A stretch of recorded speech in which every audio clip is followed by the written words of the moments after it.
आपकी अदालत मध्ये film star Farhan Akhtar यांच्यावर आरोप आहे की हे अनावश्यक विवादांमध्ये पडतात. हे बघा, तसं तर तुमचं लाईफ साधं सरळ आहे. तुम्ही सुद्धा म्हणता की मी केवळ माझ्या कामावर फोकस करतो, इकडे तिकडे कुठल्या प्रकरणात नाही पडत.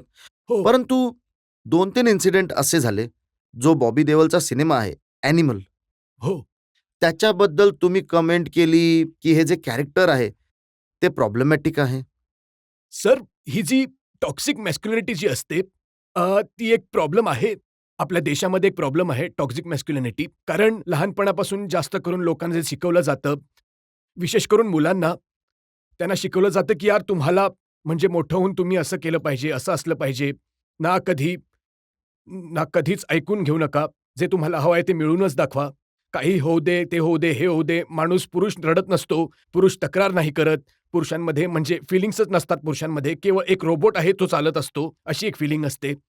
तर जर तुम्ही कोणीही त्या त्या प्रकारच्या पुरुषाला, ज्यामध्ये एम्पॅथी, ज्यामध्ये काही नाही, असू शकतात असे कॅरेक्टर सिनेमांमध्ये. आणि जे आपल्या सिनेमांमध्ये होतं, जेव्हा आपण सिनेमे बघायचो, म्हणजे ज्यावर आपण सगळे मोठे झालो आहोत, ते हेच होतं की जर कुठलं एखादं असं कॅरेक्टर असेल सिनेमामध्ये, जो हिरोईनशी चुकीचं वागेल, जो म्हणजे एक वाईट नजरेने स्त्रीकडे बघेल, स्त्रीबद्दल बोलेल, तर तो विलन असायचा सिनेमाचा, ज्याला एंडमध्ये म्हणजे हिरो मारायचा किंवा हिरोईन मारायची. तर तुम्हाला वाटायचं की यार अशी व्यक्ती नका बनू, एंडमध्ये तुम्हाला तुमची वाट लागणार मार आहे. खाणार. आता जर तुम्ही त्या विलनलाच ग्लोरिफाय करायला लागलात आणि म्हणालात की हा माणूस खूप योग्य आहे, माणूस हा याच प्रकारे असायला हवा, तर त्यामुळे तर प्रॉब्लेम आहे. आणि माझं हे म्हणणं आहे की सिनेमाचा परिणाम होतो सोसायटीवर. मी हे कधी म्हणू शकत नाही की सिनेमा केवळ एंटरटेनमेंट आहे. तुम्ही हे केवळ एंटरटेनमेंटच्या दृष्टिकोनातून बघा. याचा काहीच प्रभाव नाही पडत सोसायटीवर. मी हे नाही म्हणत, असू शकतं बाकी लोक जर असं मानत असतील, यामुळे असे सिनेमे बनत असतील. माझं हे म्हणणं आहे की तुम्ही लक्षबद्दल मी आत्ता बोलत होतो. जर मी त्याचा परिणाम बघितला सोसायटीवर, त्याचा परिणाम बघितला, जो एक मुलगा होता जो म्हणाला मला आर्मी जॉइन करायची आहे, तर मग मी हा का नाही विचार करणार की मी जर असा सिनेमा बनवला, जो एकदम अत्यंत वाईट प्रवृत्तीच्या माणसावर हा सिनेमा बनलाय, तर त्याच्यापासून इन्स्पायर नाही होणार हा कसा मी विचार करू शकतो? परंतु तुम्ही लक्षचा परिणाम बघाल, मिर्झापूरचा काय परिणाम होत आहे ते नाही बघणार. नाही, परंतु नाही, तुम्ही बरोबर बोलत आहात. तुम्ही अगदी योग्य बोलत आहात, परंतु जर तुम्ही मिर्झापूर सुद्धा बघाल, त्यामध्ये जो दृष्टिकोन आहे डायरेक्टरचा, की काय चुकीचं आहे आणि काय बरोबर आहे ते योग्य आहे. म्हणजे जो माणूस त्यामध्ये सुद्धा वाईट आहे, जो चुकीचं काम करत आहे, ते मी दाखवत आहे तुम्हाला. मला व्हायलन्सची काही प्रॉब्लेम नाही. मला कुठल्याही प्रकारच्या डायलॉगशी काही प्रॉब्लेम नाही. परंतु जो दृष्टिकोन आहे डायरेक्टरचा, कुठल्या प्रकारे, कुठल्या कारणामुळे आपली गोष्ट सांगत आहे, काय इन्व्हेस्टमेंट आहे त्याची, काय ग्लोरिफाय होत आहे, यात काय सांगत आहे की यार हे सुद्धा होतं जगामध्ये, परंतु ही चांगली गोष्ट नाहीये. तुम्ही दाखवा, काही त्यावर प्रॉब्लेम तर नाही. कोणीतरी एफ-आय-आर सुद्धा नोंदवली होती, तुमच्या विरोधात केस सुद्धा केली होती मिर्झापूरच्या नाही, विरोधात. केस जी झाली होती ती कोणीतरी केस केली होती की तुम्ही मिर्झापूरचं नाव खराब का करत आहात. तर परंतु आता तो म्हणाला होता की मी मिर्झापूरवाला आहे, मी जिथे जातो हो. लोक मला कालीन भैया म्हणतात. अच्छा, हे मला आठवत नाही.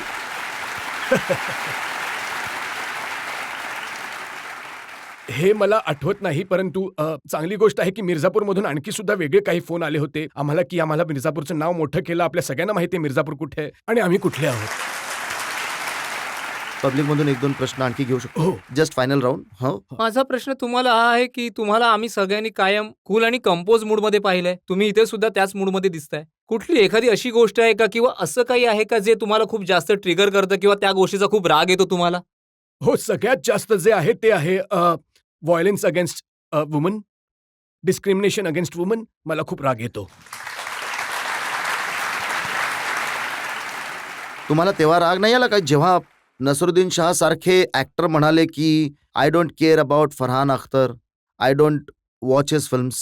नाही, त्यामध्ये राग येण्यासारखी गोष्ट नव्हतीच. मला वाईट वाटलं. मला वाटलं की जर त्यांनी बघितलं असते माझे सिनेमे तर कदाचित त्यांचं mind मिल्खा जरा सिंग बदललं बघितल्यानंतर असतं. सुद्धा जर कोणी असं म्हणेल हो की मला यांची ऍक्टिंग आवडत नाही, तर मला वाटतं कुठेतरी गडबड आहे. सर, याचं उत्तर तर तेच देऊ शकतात तुम्हाला. इतक्या वर्षांपासून ओळखतो मी त्यांना.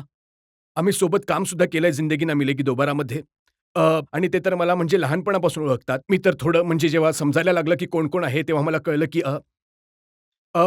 माझी केवळ ही एक गोष्ट होती जी मला थोडीफार वाईट वाटली आणि ती ही होती की तुम्ही म्हणजे एक खूपच म्हणजे कमालीचे परफॉर्मर आहात, म्हणजे त्यावर काहीच वाद नाहीये. खूपच मोठे ऍक्टर आहात.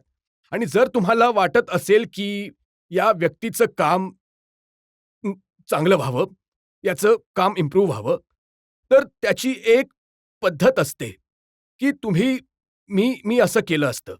मी फोन उचलला असता.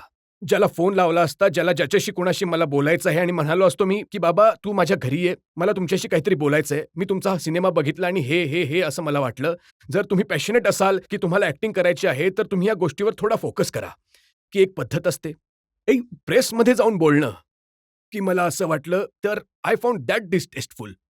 बस इतकंच होतं. परंतु त्या व्यतिरिक्त त्यांचं ओपिनियन आहे, त्यांना नाही आवडली तर म्हणजे मी ती गोष्ट नाही बदलू शकत. He is entitled to it. एक प्रश्न आणखी घेऊ शकतो?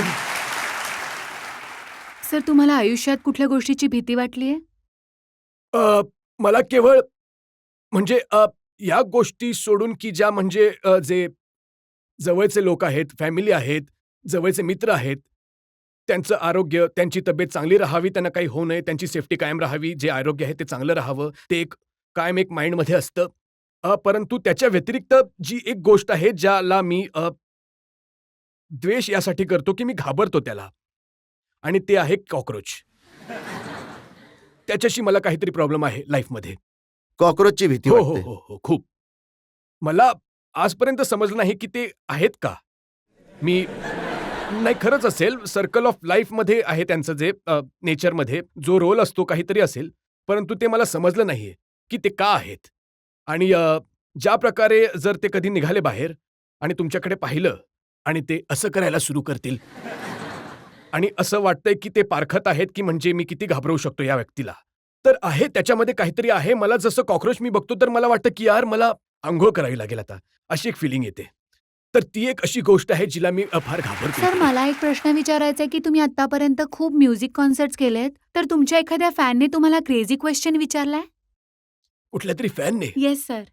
हो, म्हणजे सगळ्यात क्रेझी जे मला कोणीतरी विचारलं आहे ते म्हणजे विचारलं नाही म्हणजे ओरडून मला ते म्हणाले होते की स्टेजवर होतो, "टी शर्ट काढा."